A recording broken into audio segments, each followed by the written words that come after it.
Hi students, welcome in chemistry classes. I am Priyanka Jain and you are watching the videos of organometallics in Hindi.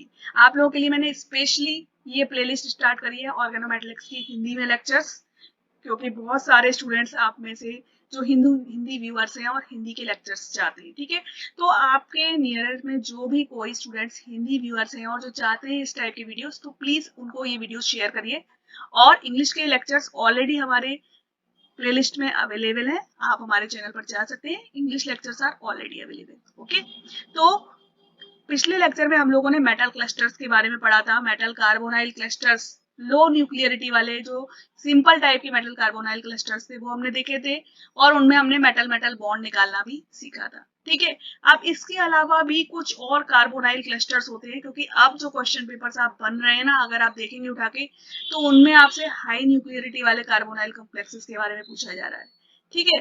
तो इसलिए आपको अपनी knowledge को भी थोड़ा वाइड करना पड़ेगा, इसीलिए ये लेक्चर मैंने आप लोगों के लिए बनाया है, जिससे आप इन्हें भी समझ सकें।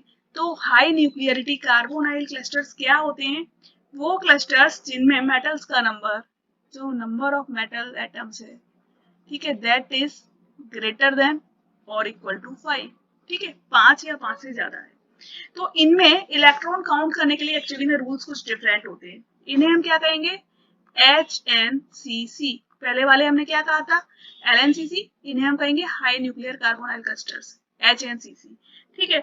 इनके लिए रूल्स कुछ अलग होते हैं। एक्चुअली में क्या होता है, जिस रूल से हमने वो सिंपल कार्बोनाइल क्लस्टर्स के लिए मेटल मेटल बॉन्ड निकाले थे, कभी कभी उनसे इन क्लस्टर्स के आप मेटल मेटल बॉन्ड का नंबर नहीं निकाल पाते हो। एक्चुअली में ऐसा क्यों होता है?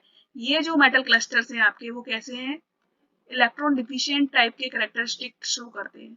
ये कुछ कुछ जो बिहेवियर है ना, बोरेन्स जो आपने देखे थे, कार्बोरेन्स, बोरेन्स, उनके टाइप से शो करते हैं, ठीक है।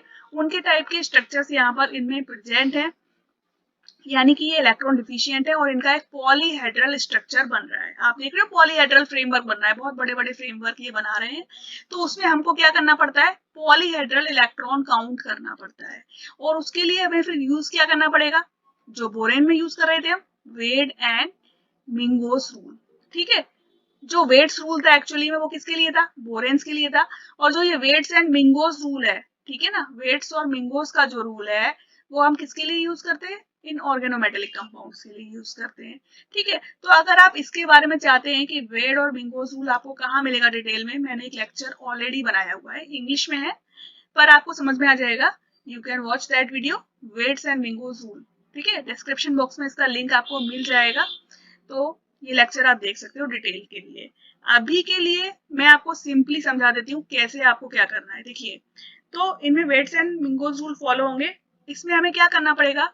Number of electrons in the skeleton formation वो निकालना पड़ेगा, यानी जो फ्रेमवर्क है उसमें कितने इलेक्ट्रॉन्स हैं, ठीक है ना। जो फ्रेमवर्क बनना है उसमें इलेक्ट्रॉन्स का काउंट निकालना है। उसके लिए हमें सबसे पहले क्या करना पड़ेगा? प्रोसीजर क्या है? सबसे पहले टोटल वैलेंसी इलेक्ट्रॉन्स का काउंट करिए। जैसे आप करते हो वैसे ही टोटल वैलेंसी इलेक्ट्रॉन्स निकाल लो। दूसरी बात, फिर क्या करना है? टोटल वैलेंसी इलेक्ट्रॉन्स में क्या प्लस कर देना है? Number of electrons of interstitial atoms. Actually में यहाँ पे क्या हो रहा है ना, ये जो मेटल क्लस्टर्स है इनमें कुछ एटम्स इंटरस्टिशियल पोजीशन पे, यानी कि इनके बीच के जो गैप है उनमें प्रेजेंट है। छोटे छोटे एटम्स हैं, जैसे कि हाइड्रोजन हो सकता है, कार्बन हो सकता है, नाइट्रोजन हो सकता है, फॉस्फोरस हो सकता है, ठीक है। इसी टाइप के ये छोटे छोटे एटम्स जो है ये इंटरस्टिशियल एटम्स की तरह इनके बीच में प्रेजेंट होते हैं। तो इनमें कितने इलेक्ट्रॉन्स है उसको भी हमें काउंट कर देना, ठीक है। जैसे हाइड्रोजन है, तो हाइड्रोजन के लिए आपको 1 इलेक्ट्रॉन काउंट करना है, कार्बन के लिए आपको 4 इलेक्ट्रॉन्स काउंट करना है, नाइट्रोजन के लिए 5 करना है, फॉस्फोरस के लिए भी 5 करना है। इसी टाइप से हमको टोटल इलेक्ट्रॉन्स को यहाँ पर टोटल बैलेंस इलेक्ट्रॉन्स में प्लस कर देना है, ठीक है। फिर उसके बाद हमें क्या निकालना है? पॉलीहेड्रल इलेक्ट्रॉन काउंट, यानी जो हमारा पॉलीहेड्रल फ्रेमवर्क है उसमें इलेक्ट्रॉन्स का नंबर कितना है, ठीक है। तो उसके लिए हम क्या करेंगे?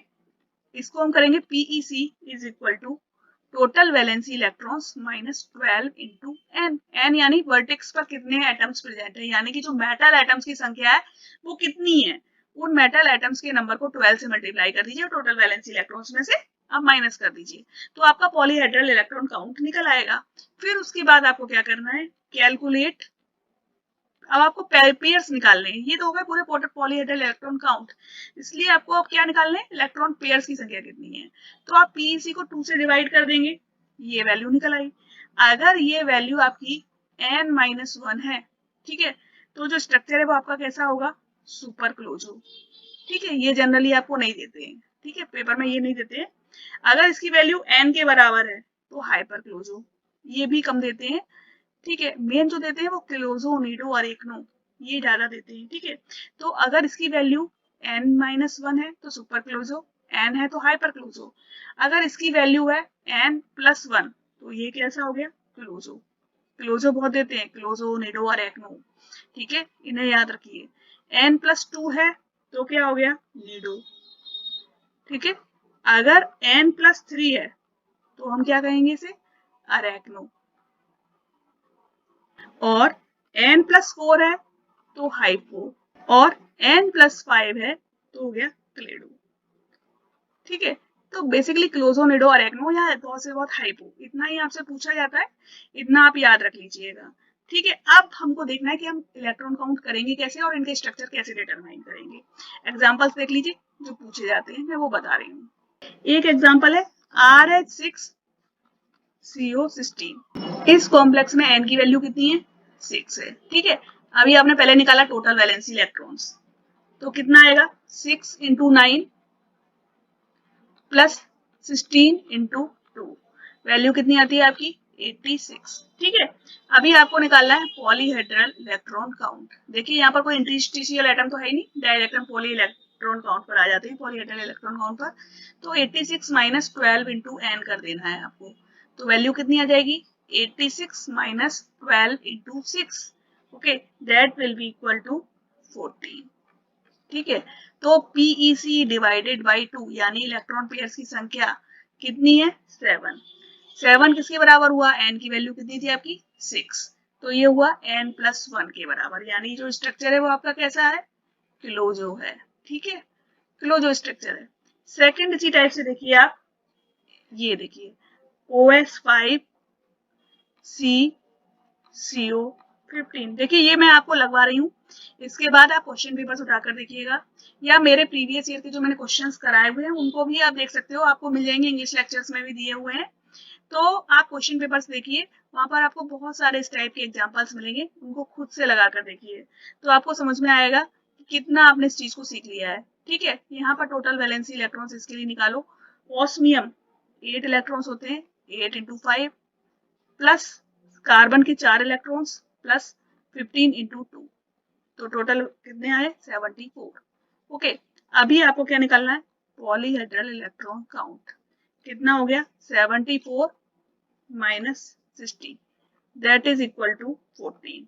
n की वैल्यू यहाँ कितनी थी, n was 5, तो PEC डिवाइडेड बाई 2 करके देखिए कितना आया, 14 डिवाइडेड बाई 2 यानी कि 7। अब वैल्यू आपकी कितनी आ रही है, n+2, तो स्ट्रक्चर आपका कैसा है, निडो है। ठीक है, ये स्ट्रक्चर कैसा है आपका, निडो है। अभी एक और एग्जांपल देखिए, Ni5CO12 -2। ठीक है, टोटल इलेक्ट्रॉन काउंट इसका आपको निकालना है। ठीक है, टोटल वैलेंसी इलेक्ट्रॉन बोलो या टोटल इलेक्ट्रॉन काउंट बोलो, कुछ भी बोलो। 5 × 10 निकिल के हो गए, प्लस 12 × 2 कार्बोनाइल ग्रुप्स के हो गए, प्लस 2 चार्ज के हुए, टोटल हो गए आपके 76। ठीक है, अब पॉलीहेड्रल इलेक्ट्रॉन काउंट आपने निकाला तो कितना आएगा, 76 - 12 × 5 इज इक्वल टू 16। ठीक है, तो पीईसी डिवाइडेड बाई 2 कितना आता है आपका, 16 divided by 2 is equal to 8, यानी कि ये वैल्यू आपकी कितनी हुई, n की वैल्यू कितनी है आपकी, 5, तो ये वैल्यू कितनी हुई, 5 + 3 इज इक्वल टू 8, n+3 हुई ना, तो इसलिए इसे हम क्या कहेंगे, arachno. This structure is arachno. Okay, अभी नेक्स्ट एग्जांपल आप देखिए, CO6 CO16। ठीक है, यहाँ पर टोटल वैलेंसी इलेक्ट्रॉन्स आपको निकालने हैं, तो 6 × 9 प्लस 16 इंटू 2, वैल्यू कितनी आई आपकी 54 प्लस 32 इज इक्वल टू 86।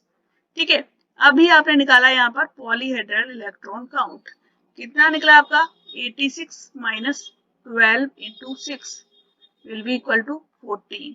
ठीक है, तो PEC divided by 2 will be equal to आएगा आपका 7।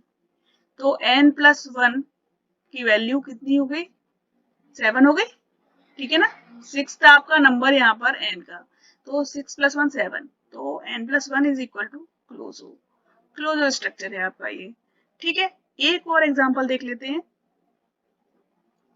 ये देखिए, ये क्वेश्चन पेपर्स में पूछा गया है, इसलिए मैं आपको बता रही हूँ यहाँ पर Ru6CCO17 क्वेश्चन पेपर उठाकर देखिएगा, ये पूछा गया है। ठीक है, टोटल वैलेंसी इलेक्ट्रॉन्स यहाँ पर कितने होते हैं 6 × 8 + 4 + 17 × 2, तो वैल्यू आपकी कितनी आती है 86। ओके, अब पॉलीहेड्रल इलेक्ट्रॉन काउंट आपने निकाला तो कितना आएगा 86 minus 12 into 6 is equal to 14। ठीक है, तो PEC divided by 2 will be equal to 7। ठीक है, n की वैल्यू कितनी है 6, ये क्या हो गया n+1, यानी कि आपका स्ट्रक्चर कैसा है क्लोजो है। ठीक है, और इसके केस में स्पेशली मैं बता दे रही हूँ क्लोजो कैसा है ऑक्टाहेड्रल है। ठीक है, क्योंकि ये क्वेश्चन पेपर में पूछा गया है, ये ऑक्टाहेड्रल स्ट्रक्चर है। ठीक है, अभी यहाँ पर एक और इम्पोर्टेंट चीज आपकी है, दैट इज कैपिंग रूल। देखिए, आजकल क्वेश्चन पेपर्स में आपसे जो पूछे जा रहे हैं वो कैपिंग टाइप के क्वेश्चन पूछे जा रहे हैं, कैप के बारे में पूछा जाता है, उनमें बाई कैप्ड है, मोनो कैप्ड है, कैसे है। अब आपको पता ही नहीं है कि कैपिंग होती क्या है, फिर आप कैसे बताएंगे। ठीक है ना, तो एक्चुअली में कैपिंग क्या है, तो होता क्या है, अभी तो आपने जितने देखे उन सब में आपने पॉलीहेड्रल इलेक्ट्रॉन काउंट से n+1 n+2 आपकी जितनी भी वैल्यू आती इतनी ही आई, लेकिन कभी कभी क्या होता है, ये जो पॉलीहेड्रल इलेक्ट्रॉन काउंट है इसकी वैल्यू क्या n² के या तो कम होती है या इसके बराबर होती है। ऐसे केसेस में आप क्या करेंगे, इन केसेस में एक्चुअली में होता क्या है, जो एक मेटल एटम होता है या एक से ज्यादा मेटल एटम होते हैं, वो क्या होता है पॉलीहेड्रल की ट्राईएंगुलर फेस के ऊपर प्रेजेंट होते हैं। ठीक है, कैसे कैप की तरह प्रेजेंट होते हैं। ठीक है, जैसे कि एक एग्जांपल मैं बताती हूँ, ये एग्जाम मतलब आप ये समझ सकते हो कि ये कोई स्ट्रक्चर है। ठीक है, तो यहाँ पर जैसे ये ट्रायंगुलर फेस बनी है, तो इसके ऊपर यहाँ पर एक कैप की तरह ये प्रेजेंट है। ठीक है, तो इस कैप को हम क्या कहेंगे मोनो कैप्ड कहेंगे। ठीक है, मैंने एक जनरल सा बना के बताया है, इसको हम कहते हैं कैपिंग एटम। ठीक है, जैसे कि एक एग्जांपल देखो OH7CO21, यहाँ पर टोटल इलेक्ट्रॉन काउंट अगर आप निकालोगे इसका तो आता है 98। ठीक है, इसका polyhedral electron count divided by 2, इसकी वैल्यू होती है 7, और n की वैल्यू भी कितनी है 7 है। ठीक है, अब इस केस में क्या होगा, एक्चुअली में जो इसका स्ट्रक्चर है वो कैसा है क्लोजो टाइप का स्ट्रक्चर है, इसकी वर्टेक्स की नंबर 7 नहीं है, इसमें जो वर्टेक्स का नंबर है वो 7 नहीं है, इसकी n की वैल्यू कितनी है 6 है, और ये कैसा स्ट्रक्चर है ऑक्टाहेड्रल स्ट्रक्चर है। ठीक है, तो जो हम कह रहे हैं यहाँ पर ये 7th एटम है, ये कहाँ प्रेजेंट है, एक्चुअली में ये इस ऑक्टाहेड्रल पर एक कैप की तरह प्रेजेंट है। देखिए, ऑक्टाहेड्रल स्ट्रक्चर कैसे बनाते हैं आपको आता है बनाना, मैं रफली बना रही हूँ। ठीक है, प्लीज माइंड मत करिएगा। ये देखिए, ये होता है ना ऑक्टाहेड्रल स्ट्रक्चर। ठीक है, यहाँ पर 6 वर्टेक्सेस प्रेजेंट है, लेकिन यहाँ पर एक जो एटम है वो मैं दूसरे कलर से बना देती हूँ। देखिए, ये जो एटम है ये यहाँ प्रेजेंट है। ठीक है, ये इस ट्रायंगुलर फेस पर इस तरीके से प्रेजेंट है। ठीक है, तो इसे हम क्या कहेंगे मोनोकैप्ड ऑक्टाहेड्रन। ठीक है, इसे हम कहेंगे मोनोकैप्ड ऑक्टाहेड्रन। तो यहाँ पर जो एक एटम था वो कैप के तरह प्रेजेंट था, इसलिए इसका स्ट्रक्चर कैसा हुआ ऑक्टाहेड्रन हुआ, मोनोकैप्ड ऑक्टाहेड्रन हुआ। ठीक है, इसी टाइप का एक और स्ट्रक्चर होता है, आप देखोगे जो स्ट्रक्चर होता है इसी टाइप का वो पाया जाता है RS7CO16-3 में। ठीक है, इसमें भी सेम टाइप का स्ट्रक्चर पाया जाता है जैसा कि इसमें पाया जाता है, मोनोकैप्ड ऑक्टाहेड्रन होता है, सेम टाइप का स्ट्रक्चर है दोनों में। अभी एक और एग्जांपल देखते हैं इसके अलावा, एक और एग्जांपल होता है आपका यहाँ पर किसका, OS8CO22-2, ठीक है। यहाँ पर टोटल इलेक्ट्रॉन काउंट कितना निकलता है, 110, ठीक है। और यहाँ पर पॉलीहेड्रल इलेक्ट्रॉन काउंट कितना है, 7 इलेक्ट्रॉन्स, ठीक है। और n की वैल्यू यहाँ पर कितनी है आपने देखी, 8 है, ठीक है। पॉलीहेड्रल इलेक्ट्रॉन काउंट n से कम है, n की वैल्यू 8 है। तो एक्चुअली में इसमें n की वैल्यू 8 है, लेकिन इसकी वर्टेक्सेस 8 नहीं है। यहाँ पर नंबर ऑफ मेटल एटम्स 8 है, लेकिन यहाँ पर जो वर्टेक्स का नंबर है वो एक्चुअली में 8 नहीं है, 8 कॉर्नर्स नहीं है। कॉर्नर्स का नंबर कितना है यहाँ पर, 6, ठीक है। इसलिए ये जो स्ट्रक्चर है वो कैसा है, क्लोजो टाइप का स्ट्रक्चर है, 6 वर्टिसेस है। और जो दो मेटल एटम्स अब जो बच रहे हैं, रिमेनिंग दो मेटल एटम्स हैं, वो एक्चुअली में ट्रायंगुलर फेसेस पर कैप की तरह प्रेजेंट है। कैसे प्रेजेंट है, देखिए, ये देखिए इसका स्ट्रक्चर अगर हम बनाएंगे, सेम टाइप से बनाते हैं। हम पहले ऑक्टाहेड्रल स्ट्रक्चर बनाते हैं। अब इसके ऊपर हमको क्या बनानी है, कैप। तो एक्चुअली में एक कैप यहाँ पर प्रेजेंट है, ठीक है। ये this one is one cap, ये एटम एक कैप की तरह प्रेजेंट है, और दूसरा एटम यहाँ पर एक कैप की तरह प्रेजेंट है, ओके। तो इस तरीके से ये जो स्ट्रक्चर है इसे हम क्या कहेंगे, बाई कैप्ड ऑक्टाहेड्रन, ठीक है। तो ये होता है कैपिंग का मतलब। कैपिंग का रूल आपको आई थिंक समझ में आ गया होगा, और ये स्ट्रक्चर भी आपको समझ में आ गया होगा, जो आप पढ़ते आ रहे होंगे कि बाई कैप्ड क्या होता है, मोनो कैप्ड क्या होता है, आई थिंक आपको समझ में आ गया होगा। अब मैं दो इंपॉर्टेंट एग्जांपल्स आपको बताने जा रही हूँ जो क्वेश्चन पेपर में पूछे जा चुके हैं। Clusters having interstitial main group elements, ये जो मैंने अभी आपको बताया था कि कुछ क्लस्टर्स ऐसे होते हैं जिनमें जो मेन ग्रुप के एलिमेंट्स होते हैं, छोटे छोटे एटम्स होते हैं, वो क्या होता है, इंटरस्टिशियल एटम्स की तरह बीच में प्रेजेंट होते हैं, और वो सारे के सारे एटम से क्या होते हैं, बाइंड होते हैं, ओके। इस कैविटी के बीच में प्रेजेंट है, और ये सभी से कोऑर्डिनेटेड है। जैसे कि एक स्ट्रक्चर है आपका Ru6CO17C, ठीक है। ये स्ट्रक्चर है, ये क्वेश्चन पेपर में पूछा जा चुका है, इसलिए मैं यहाँ पर आपको स्पेशली बताने की कोशिश कर रही हूँ। इसमें क्या है, जो कार्बन है एक ऑक्टाहेड्रन के सेंटर में प्रेजेंट है, ठीक है। कार्बन यहाँ पर एक ऑक्टाहेड्रन के सेंटर में प्रेजेंट है, और इससे 6 कोऑर्डिनेटेड है, यानी कि जो 6 रुथेनियम एटम्स हैं इससे कोऑर्डिनेटेड है। ये देखिए, ये एक रुथेनियम एटम, दूसरा, तीसरा, चौथा, ठीक है। पहले इनको कोऑर्डिनेट कर देते हैं, this one, this one, this one, this one, okay.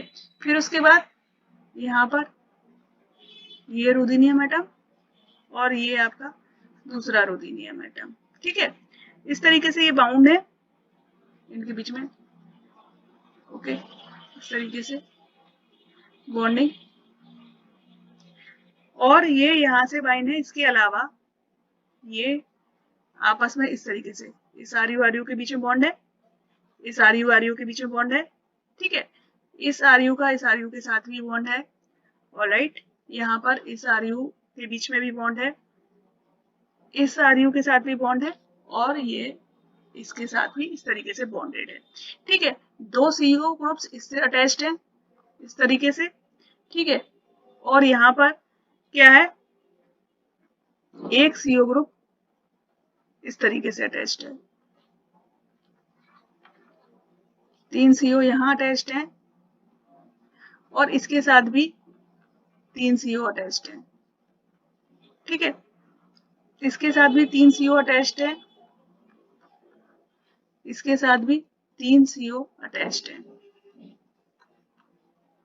और इसके साथ में 2 CO ऐसे अटैच्ड है, ऑलराइट। और एक यहाँ पर ब्रिजिंग CO ये प्रेजेंट है। तो ये इसका टोटल स्ट्रक्चर होता है, ठीक है। इस RU आई थिंक ये एक बॉन्ड और प्रेजेंट है, ऑलराइट। तो इस तरीके से ये इसका स्ट्रक्चर है Ru6CO17C, ओके। इस टाइप का इसका स्ट्रक्चर होता है। इसके बारे में स्टेटमेंट टाइप का क्वेश्चन पूछा गया था, ये क्वेश्चन ऑलरेडी मैंने कराया हुआ है। आप मेरी ऑर्गेनोमेटेलिक्स की प्लेलिस्ट देख सकते हो, जो इंग्लिश वाली प्लेलिस्ट है, उसमें इस पर एक वीडियो बना हुआ है, तो वो क्वेश्चन मैंने आपको कराया हुआ है, ओके। तो ये जो स्ट्रक्चर है इसमें पूछा गया है कि कार्बन जो आपका है वो क्या है, इंटरस्टिशियल एटम है, ये सारे के सारे रुथेनियम एटम से बॉन्डेड है, ऑक्टाहेड्रन के सेंटर में प्रेजेंट है, और फिर ये जो स्ट्रक्चर है वो आपका एक्चुअली में कैसा है, क्लोजो टाइप का स्ट्रक्चर है, जो कि आप निकाल सकते हो, अभी मैंने आपको निकाल के बताया था। ठीक है, एक और एग्जांपल इसी टाइप का है आपका, दैट इज HCO6CO15 और इस पर नेगेटिव चार्ज। ठीक है, ये स्ट्रक्चर है। इसमें एक्चुअली में क्या है, इस स्ट्रक्चर में हाइड्रोजन सेंटर में प्रेजेंट है। ठीक है, हाइड्रोजन से इस तरीके से CO group cobalt atoms attached हैं। ये कोबाल्ट आपस में भी इस तरीके से अटैच्ड हैं। ठीक है, ये देखिए ये ऑक्टाहेड्रन का फॉर्म बना रहे हैं। एक जो कोबाल्ट है वो ऊपर की साइड प्रेजेंट है, ओके, इस टाइप से, और एक कोबाल्ट यहाँ पर नीचे की साइड प्रेजेंट है।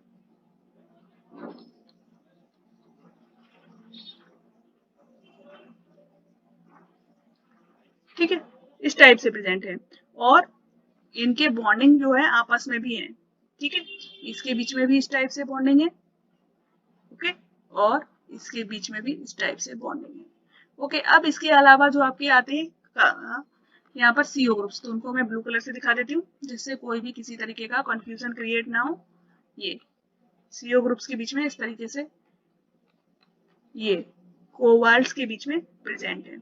ये देखिए ब्रिजिंग सीओ,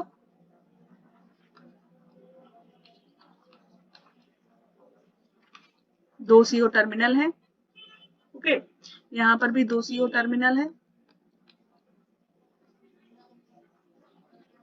और यहाँ पर एक CO ब्रिजिंग है। ओके, तो इस टाइप का स्ट्रक्चर यहाँ पर आपको देखने को मिलता है HCO6CO15 में। ओके, तो ये है कुछ स्ट्रक्चर्स। एक CO यहाँ पर और है,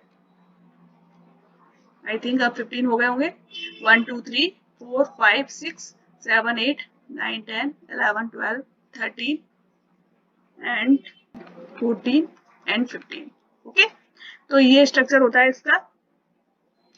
इस टाइप के स्ट्रक्चर्स होते हैं इंटरस्टिशियल कंपाउंड्स के। ओके, तो ये था सारा कुछ मेटल कार्बोनाइल क्लस्टर्स के बारे में। ओके, आई होप आपको वीडियो पसंद आया होगा, और आपका जो भी कोई प्रॉब्लम था आई थिंक यहाँ तक सॉल्व हो जाएगा। अब किसी भी तरीके का आपको इस टॉपिक में कोई भी प्रॉब्लम होना नहीं चाहिए, और अगर आपको लगता है कोई प्रॉब्लम है तो आप मुझे कमेंट कर सकते हैं। नेक्स्ट लेक्चर में हम लोग देखने वाले हैं मेटल हैलाइड क्लस्टर्स के बारे में, मेटल मेटल क्वाड्रुपल बॉन्ड कैसे बनता है, और उससे रिलेटेड क्वेश्चंस किस टाइप के आपसे पूछे जाते हैं, वो सारा कुछ डिटेल में हम लोग पढ़ेंगे अपने नेक्स्ट लेक्चर में। तो वीडियोस को लाइक करते रहिए, चैनल को सब्सक्राइब करिए और वीडियोस को शेयर करिए। Thank you.